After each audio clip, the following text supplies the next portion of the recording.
வாழைப்பூ வச்சு ரொம்ப டேஸ்டி அண்ட் ஹெல்த்தியான வாழைப்பூ வடை எப்படி செய்து பார்க்கலாம். இது மேலே கிறிஸ்பியாக உள்ள சாஃப்டாக சூப்பராக இருக்கும். வாங்க எப்படி செய்து பார்க்கலாம். ஃபஸ்ட்டு வாழைப்பூவை க்ளீன் பண்ணிக்கலாம். வாழைப்பூ க்ளீன் பண்ணுறது ரொம்ப ஈஸி. வாழைப்பூவில் சென்டரில் இருக்க நரம்பு எடுத்துருங்க, ஃப்ரண்ட்டில் இருக்க பூவையும் எடுத்துருங்க. இது ரெண்டுத்தையும் ரிமூவ் பண்ணிட்டா நம்ம க்ளீன் பண்ணிடலாம் ஈஸியாக.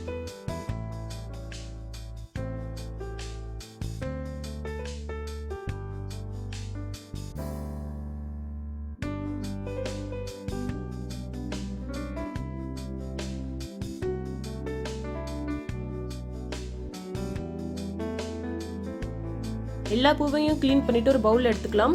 சால்ட் வாட்டர் ஆட் பண்ணி வச்சுக்கோங்க, அப்போ தான் கருக்காமல் இருக்கும். சில பேர் மோரில் கூட ஆட் பண்ணிப்பாங்க, கருக்காமல் இருக்கும். ஃபஸ்ட்டு நான் கடலைப்பருப்பை நல்லா வாஷ் பண்ணிவிட்டு 2 மணி நேரம் ஊற வச்சுருக்கேன்.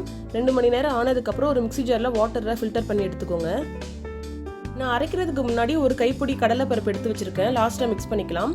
நெக்ஸ்ட்டு அதில் காஞ்ச மிளகாய், பூண்டு, இஞ்சி, சோம்பு, 1 கப் கடலைப்பருப்புக்கு 2 கப் நான் வாழைப்பூ எடுத்திருக்கேன். அப்போ தான் டேஸ்ட் நல்லா வரும். லாஸ்ட்டாக நம்ம தனியாக எடுத்து வச்சிருந்த கடலைப்பருப்பு அதில் ஆட் பண்ணிக்கலாம். நெக்ஸ்ட்டு வெங்காயம், பெருங்காயத்தூள், உப்பு நல்லா போட்டு மிக்ஸ் பண்ணிக்கலாம். உங்களுக்கு தேவைப்பட்ட கொத்தமல்லி, கருவேப்பிலை கூட நீங்கள் கட் பண்ணி இதில் ஆட் பண்ணிக்கலாம். இப்போ மாவு ரெடி ஆயிடுச்சு. எண்ணெய் சூடானதும் ஒரு வடையை தட்டி அதில் எண்ணெயில் போடுங்க. 2 பக்கம் நல்லா கோல்டன் ப்ரௌன் வரட்டும். நார்மல் பருப்பு வடைக்கும் வாழைப்பூ வடைக்கும் ரொம்ப டிஃப்ரென்ஸ் இருக்கும்.